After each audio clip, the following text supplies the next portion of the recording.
BCS পরীক্ষা হোক, primary পরীক্ষা বা এনটিআরসি পরীক্ষা, যে নিয়োগ পরীক্ষাই হোক বা কম্পিটিটিভ পরীক্ষা যেটাই হোক, সেখানে ইংরেজি থেকে ইংরেজি এমসিকিউ প্রশ্ন যখন করা হয় তখন কিন্তু নির্দিষ্ট কিছু জায়গাগুলো থেকে প্রশ্ন করা হয়। ওই নির্দিষ্ট জায়গাগুলো যদি কেউ নোট করে গুছিয়ে সংক্ষিপ্ত করে পড়ে, আমার পরামর্শ হচ্ছে সংক্ষিপ্ত করে পড়া।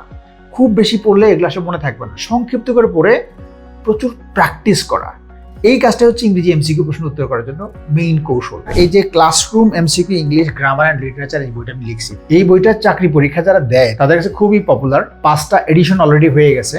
তো আমি এই বইটা থেকেই দেখিয়ে দিব যে ইংরেজি কোন টপিকগুলো পড়তে হয়। আমার যে 15 থেকে 20 বছরের যে বিসিএস প্রার্থীদের পড়ানোর অভিজ্ঞতা, সেই পড়ানোর অভিজ্ঞতা থেকে আমি দেখাবো যে কোনো চাকরি নিয়ে পরীক্ষা হোক সেখানে বেটার প্রস্তুতি নিতে গেলে কোন টপিকগুলো কিভাবে পড়তে হবে, কোন টপিকগুলো গুরুত্ব দিতে হবে এবং সেটা কিভাবে নোট করে সংক্ষিপ্ত করে পড়তে হবে। আমি প্রথমে ভোকাবুলারি দেখাই। ভোকাবুলারির যে পার্টগুলো আছে তার মধ্যে সিনোনিম অ্যান্টোনিম ব্যাপারটা আছে। এই যে এখানে সিনোনিম অ্যান্টোনিম যেগুলো আমি দিয়ে দিয়েছি, এখানেও ওয়ার্ড মিনিংগুলো আমি দিয়ে দিয়েছি।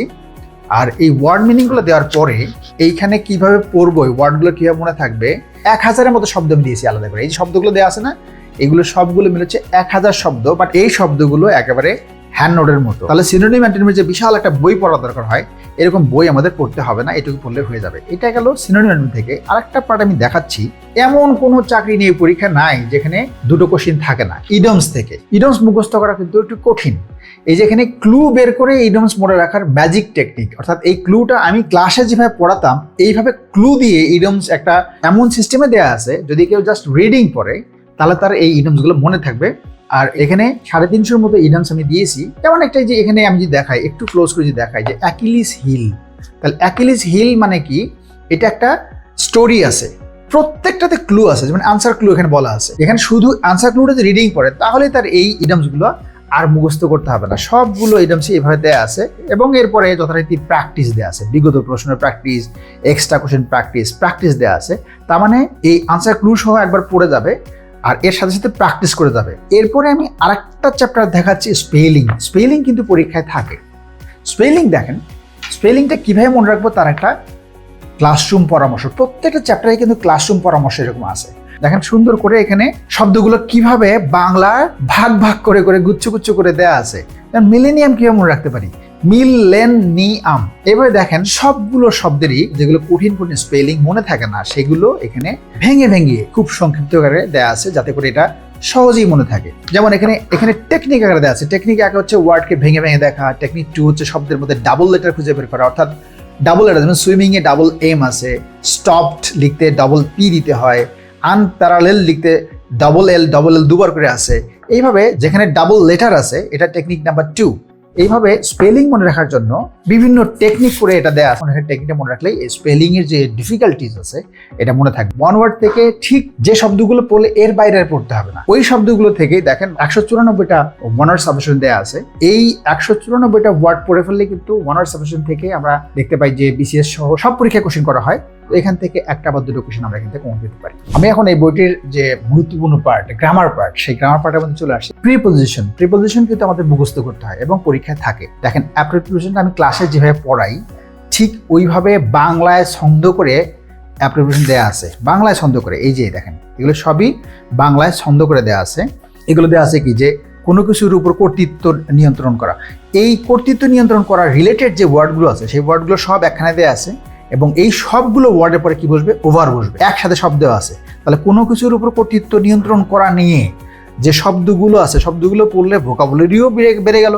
এর সাথে কোন প্রিপোজিশনে বসবে সেটা আমার একবারে এতগুলো ওয়ার্ডের একসাথে একটা প্রিপোজিশনটা মুখস্থ হয়ে গেল। প্রত্যেকটা শেষে কিন্তু এগুলো মনে রাখার কৌশল আলাদা করে দেওয়া আছে। জাস্ট এই মনে রাখার কৌশলগুলো পড়ে এই বাংলা অর্থ দেখে যদি কেউ এই ওয়ার্ডগুলো একসাথে এতগুলো শব্দ পরে কি বসছে এবং সেটা কোন শব্দের মানের থেকে আসলে বাংলায় সেটা দেখা যাচ্ছে, এভাবে যদি পড়ি আমরা তাহলে অ্যাপ্রোপ্রিয়েট প্রিপোজিশন আমাদের এটা আজীবন মনে থাকবে এবং সহজে আমরা মনে রাখতে পারবো। এবং এগুলো রঙিন করে দেওয়া আছে, এতে করে মাথার মধ্যে এটা গেঁথে থাকবে। যেই টপিক থেকে প্রশ্নগুলো করা হবে সেগুলো সবই আছে হ্যান্ড নোটের মতো করে। আর যেই রুলসগুলো একটু কঠিন সেগুলো আমি ক্লাসের মধ্যে যেভাবে বুঝিয়ে দিই, এই যে আমি দেখাই এখানে যে বিফোর আফটার দিয়ে কিভাবে বা বাই দ্য টাইম যদি থাকে কোনো কোশ্চেনের মধ্যে কিভাবে আনসার করবো, ক্লাসে আমি এটা বোর্ডের মধ্যে চিত্র এঁকে যেভাবে বুঝিয়ে দিই।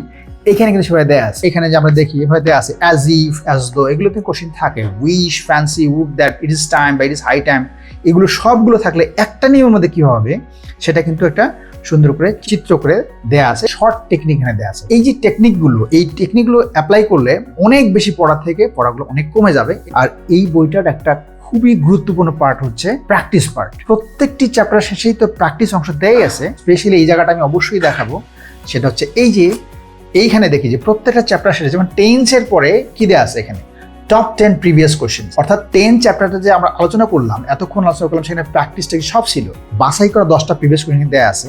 দেন ইন্টারেস্টিং ব্যাপার হচ্ছে এই যে 25 টপিক রিলেটেড ইউনিক কোশ্চেন্স, অর্থাৎ এই টেন্স রিলেটেড 25টি ইউনিক প্রশ্ন, যে প্রশ্নগুলো আসলে কোথাও পাওয়া যাবে না, স্পেশালি এই বইটার মধ্যেই শুধু এই প্রশ্নগুলো পাওয়া যাবে। এরকম স্পেশাল 25টা প্রশ্ন দেওয়া আছে যে এই টপিকটা পড়ার পরে প্র্যাকটিস করতে যে দেখতে হবে যে ওই টপিকটা কতখানি আমার দখলে আসলো। এজন্য একেবারে এগুলো আগে কখনোই পরীক্ষা আসেনি, এরকম 25টি টপিক রিলেটেড ইউনিক কোশ্চেন দেওয়া আছে, প্রত্যেকটা চ্যাপ্টারে এগুলো দেওয়া আছে। এরপরে আরেকটি ইন্টারেস্টিং পার্ট হচ্ছে 10 কনফিউজিং কোশ্চেন্স, অর্থাৎ এই 10 কনফিউজিং কোশ্চেনটা হচ্ছে ডিফিকাল্ট পার্ট। এই টপিকটা পড়ার পরে ডিফিকাল্ট যদি কোশ্চেন করা হয়, সেই ডিফিকাল্ট কোশ্চেনটা আমরা কতটুকু পারি, বা কোশ্চেন যদি ঘুরিয়ে করা হয় তাহলে আমরা কতটুকু পারবো, তার জন্য 10টি করে আলাদা কোশ্চেন দেওয়া আছে ফর প্র্যাকটিস।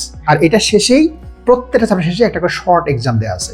এই শর্ট এক্সামটা 15 নম্বর একটা শর্ট এক্সাম। এই শর্ট এক্সামের কোনো আনসার দেওয়া নেই, আনসার দেওয়া আছে একদম বইয়ের শেষে। এই বইটা যদি সবগুলো টপিক আমি দেখাতে চাই তাহলে এটা খুবই ভালো লাগবে সবারই, কিন্তু এতে করে অনেক সময় যাবে। আমি শুধু এটা বলে দেই, যেমন এই বইটা শুরুর যে অংশটা, শুরুতেই যেটা দেওয়া আছে, যেমন হু নাকি হুম বসবে, এগুলো কিন্তু আমি যদি দেখাই যে কিভাবে হু বসে, কিভাবে হুম বসে, তারপরে সিঙ্গুলার হু কখন বসে, প্লুরাল হু কখন বসে, তারপর হোমের আগে কখন প্রিপোজিশন বসে এবং কখন প্রিপোজিশন বসে না, এরকম অসংখ্য গ্রামাটিক্যাল কনফিউজিং রুলসগুলো এখানে আছে। ফিটি ক্যাটসের কমন মিস্টেকস ইংলিশ একটা আলাদা বই কিনতে হয় ইংরেজি ভালো করার জন্য, সেই বই থেকে যতটুকু চাকরি নিয়োগ পরীক্ষার দরকার তার সবই এই বইটার মধ্যে দিয়ে দেওয়া আছে। তাতে করে কি হবে যে ওই যে কমন মিস্টেকস ইন ইংলিশ, এই বইটা নতুন করে কিনতে হবে না, এই বইটার মধ্যেই কমন মিস্টেকস ইন ইংলিশ এটার পুরোটাই দেওয়া আছে। এই বইটির লিটারেচার অংশ খুবই ছোট করে দেয়া, কিন্তু এই ছোট করে দেওয়ার পরেও একবারে 80-90 পৃষ্ঠার মতো আছে লিটারেচার অংশ। এইটুকু অংশ থেকেই 47তম বিশেষ পরীক্ষার যে 15টি প্রশ্ন করা হয়েছিল লিটারেচার থেকে, এই 15টি প্রশ্নই এই বইয়ের মধ্যে থেকেই কমন ছিল, অর্থাৎ এইটুকু জায়গা থেকে, এই কয়টা পেজ থেকে কমন ছিল। এবং আমি বিশ্বাস করি যে বিশেষ পরীক্ষায় যে প্রশ্নগুলো সবার কমন থাকবে তা এইটুকু পড়লেই কমন থাকবে। আর অন্যান্য চাকরি যেগুলো পরীক্ষা সেখানে 1-2টি প্রশ্ন করা হয় চাকরি নিয়োগ পরীক্ষায় সাহিত্য থেকে, তো সেইখানে 1-2টি প্রশ্ন তো অবশ্যই এই জায়গাটুকু পড়লেই চলবে। আমি যেটা করতে চেয়েছি সেটা সাহিত্য অংশ থেকে একটা হ্যান্ড নোটের মতো করতে চেয়েছি, যাতে করে খুব কম পড়ে সাহিত্য অংশ থেকে পূর্ণ মার্কস পাওয়া যায়। যেমন লিস্ট অফ টপ 20 রাইটার্স, অর্থাৎ 20 জন টপ 20 রাইটার্স, এই 20 জন রাইটার সম্পর্কে, যেমন উইলিয়াম শেক্সপিয়ার সম্পর্কে এখানে বলা আছে, যতটুকু এখানে দেয়া আছে এর বাইরে কিছু লাগবে না। 20 জন যে বিখ্যাত রাইটার যেখান থেকে নিয়মিত প্রশ্ন করা হয়, সেই 20 জন রাইটার সম্পর্কে এখানে খুব সংক্ষেপে বলা আছে। Literature for your final revision, যেমন literature for your final revision, এই জায়গার প্রত্যেকটি পৃষ্ঠার যে তথ্যগুলো দেওয়া আছে এগুলো সবই গুরুত্বপূর্ণ। খুব অল্প পৃষ্ঠা, মাত্র 335টি বইয়ের নাম দেওয়া আছে এখানে। এইগুলো ফাইনাল রিভিশন করার জন্য পড়লে এখান থেকেই 4-5টি প্রশ্ন কমন থাকবে, এইটুকু পড়লেই। আর শেষে এই যে লিটারেচারের মধ্যে 1000+ এমসিকিউ প্রশ্ন দিয়ে দিয়েছি। এই 1000+ এমসিকিউ প্রশ্ন জাস্ট পরীক্ষার আগে একবার রিভিশন দিয়ে গেলেই এখান থেকেই 4-5টি কোশ্চেন কমন থাকবে। আরেকটি বিষয় হচ্ছে এই বইটি থেকে গতবারের যে প্রাইমারি শিক্ষণ পরীক্ষা হলো সেখানে 25টি প্রশ্নের মধ্যে 23টি প্রশ্ন হুবহু কমন ছিল। 47, 48, 49তম বিশেষ পরীক্ষার যে বিশেষ প্রশ্নগুলো, সেই প্রশ্নগুলো ম্যাক্সিমাম প্রশ্ন এই বইটা থেকে কমন ছিল। আর যে 50তম যে একটা ডিফিকাল্ট প্রশ্ন করা হলো সেইখানেও 16টি প্রশ্ন এই বইটা থেকে কমন ছিল। আরো খুবই ইন্টারেস্টিং ব্যাপার হচ্ছে যে এইবার যে ভার্সিটি অ্যাডমিশন পরীক্ষা হলো, এই ভার্সিটি অ্যাডমিশন পরীক্ষায় 6 ইউনিটের সবগুলো প্রশ্নই এই বইটা থেকে কমন ছিল। আমি শেষ কথাটা এটাই বলবো যে বিশেষ পরীক্ষা হোক, প্রাইমারি, এনটিআরসিএ, ব্যাংক জব বা ভার্সিটি অ্যাডমিশনের জন্য, যে কোনো কম্পিটিটিভ এক্সামের জন্য এই একটি বই হাতে থাকলে, এবং এটা যেভাবে হ্যান্ড নোটের মতো শর্ট করে করা আছে, রঙিন পেশায় লেখা আছে, এটা থেকে যেভাবে প্র্যাকটিস অংশটি করা আছে, সেই প্র্যাকটিস যদি সেভাবে করা যায়, আর যেভাবে রুলসগুলো আমি টেকনিক আকারে দিয়েছি, ক্লাসে যেভাবে পড়াই সেভাবে দিয়েছি, যদি কেউ এটা চর্চা করতে পারে এবং এটাকে ধরে প্র্যাকটিস করতে পারে, তাহলে তার যে কোনো চাকরি নিয়োগ পরীক্ষা আর কোনো বইয়ের দরকার হবে না। একটি বই থেকে চাকরি নিয়োগ পরীক্ষার 4টি বইয়ের কাজ করবে, জাস্ট এই ছোট্ট একটা বই।